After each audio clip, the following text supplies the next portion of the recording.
homeless who can sit across the street and look at millions and millions of empty homes. Only in our country do we manage to do this on a scale that is truly colossal. All of that is continuing. None of that is stopped. There is no prospect for a serious dent in our unemployment. For those of you who pay attention every month when they announce the number of jobs, they fall far short of what would be necessary to make a dent in the unemployment. Indeed, for most of the last 6 months, the annual announcement is of a number of new jobs that is not even sufficient to absorb the new young people coming into the labor force, let alone dealing with the accumulated unemployment.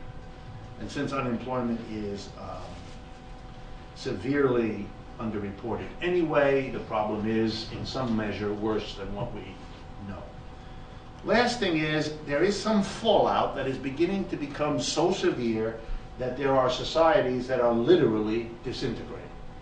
And I may have mentioned this to you once before, but there's one where it is so far advanced that one really has to wonder. And that is Mexico. And so a word about that. Mexico began its catastrophic decline as an economic entity back in the 1990s, thanks to something called NAFTA, the North American Free Trade, what's the A for? Association? Agreement. What that basically did is create a common market between Canada, Mexico, and the United States, allowing much freer movement of goods and investments across these borders than had been the case before. It did, in the early days, produce some jobs in Mexico as American corporations moved across the border in Texas and Arizona and from other parts of America to take advantage of the fact that Mexican labor is, of course, much cheaper than American. The problem is, for most companies that are going to move, while the Mexican labor is cheaper, it's nowhere near as much cheaper as it is if you go to Asia. And so the Mexicans were in a tough situation. They couldn't get as many of these moving jobs as they had hoped for. But there were some, particularly along the border. Some of you know this story about the maquiladora, these free trade areas that are set up for particularly women workers in that part of the world. But that effect was completely swamped by two others.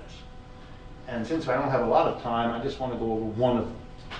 And that was the movement of American retail, above all Walmart, into Mexico on a massive scale.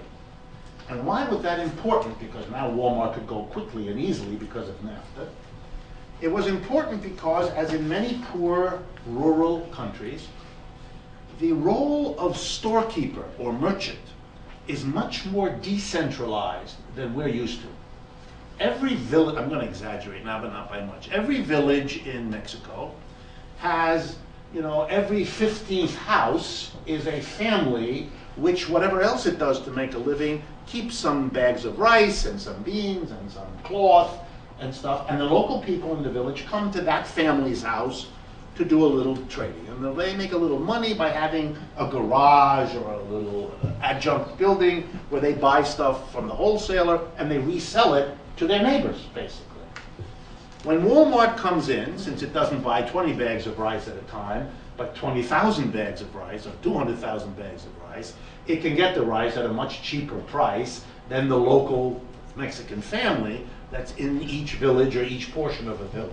Make a long story short, millions, underscore the word millions, of Mexican people lost their livelihood.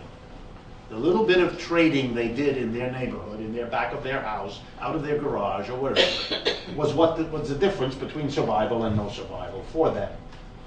Mexico's a poor country, and also Mexico has some of the most unequal distribution of wealth of any country on earth. It is a place that is not only poor, but the wealth that it has is concentrated in a very small part of their society.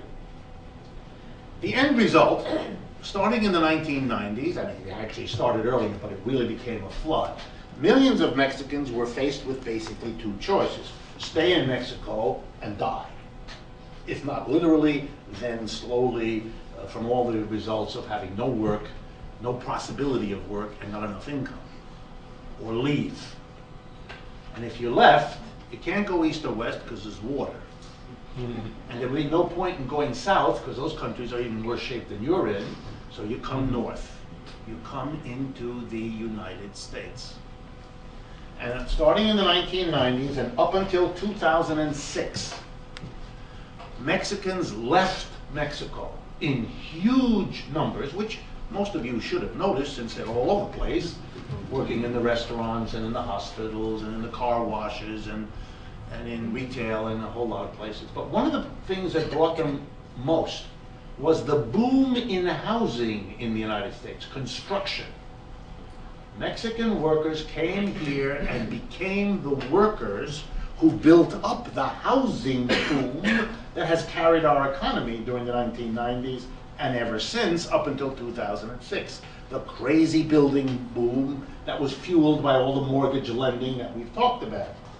And this boom became even more profitable because of, instead of hiring unionized construction workers, what were hired were Mexicans, many of whom did not have legal papers, and so you could pay them anything because they'd be too afraid to go to the police or to any of the government agencies, because then the INS would find out who they were and they would get thrown out of the country. A very serious problem, very prevalent here in New York City, but across the United States as well.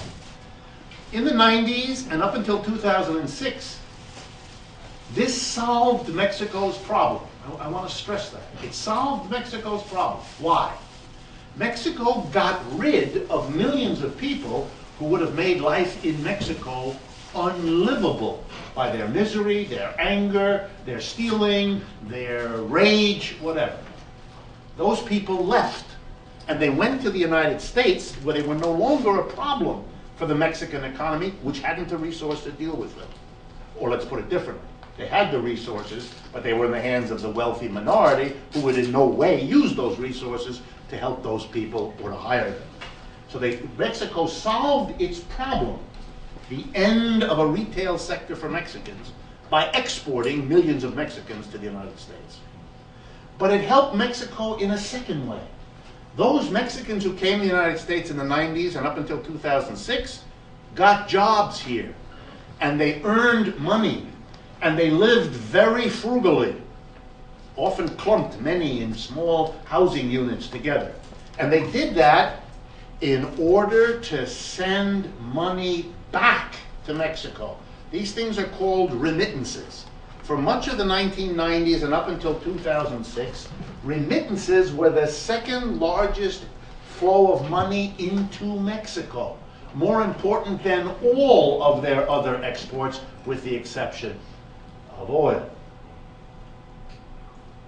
So Mexico gained twice. It got rid of millions of people for whom it had no work.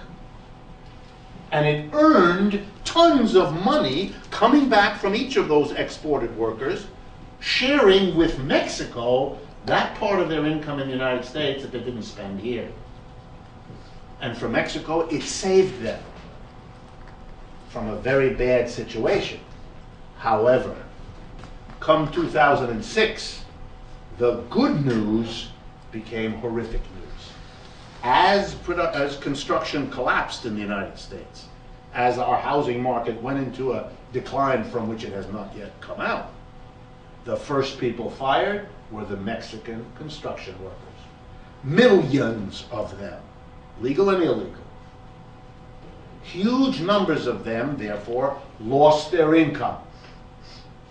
Many of them went back to Mexico. Many of those who didn't go back to Mexico reduced or stopped their remittances because they didn't have the money. Mexico suddenly, starting in 2006, had the worst of all conceivable consequences of this crisis. Millions of people coming back with no work, no prospect of work, and a country collapsing because its major income from outside, remittances, were drying up. These people in Mexico, coming back, in a society reeling from the loss of the remittances, is an a failed country. It can't function. That is why you read, and believe me, you see only the tip of the iceberg. You read about whole police stations in wars with other police stations. Drug gangs. The reason drug gangs are enormous in that country is it's the only job there is. For millions of young men and women coming back, that's their job opportunity. It's that or nothing. Absolutely nothing. And of course, therefore, they are fighting for turf, they are fighting for the shrinking opportunities that too many people are trying to get in on. The police are immediately corrupted by all of this, and you have a society which, for large parts of Mexico, makes the country unlivable, ungovernable.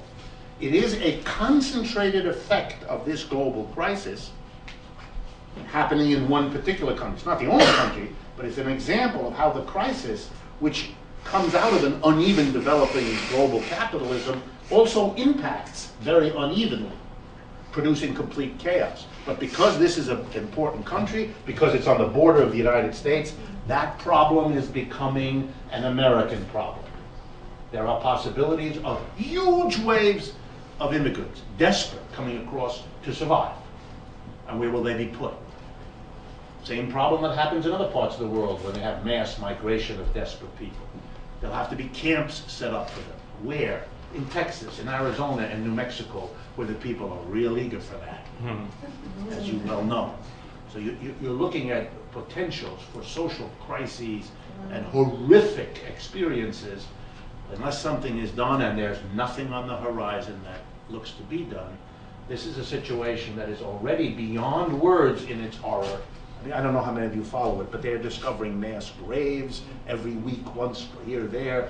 Police people are killing large numbers of others. Others are killing each other and the police, and everybody's for sale. It's a remarkable situation. And of course, it fuels in this country already hyped up anti-immigrant feeling. This will be stoked some more by these images of horror presented to an American public, which has not been explained how it happened, and the role of the United States in making all of this occur.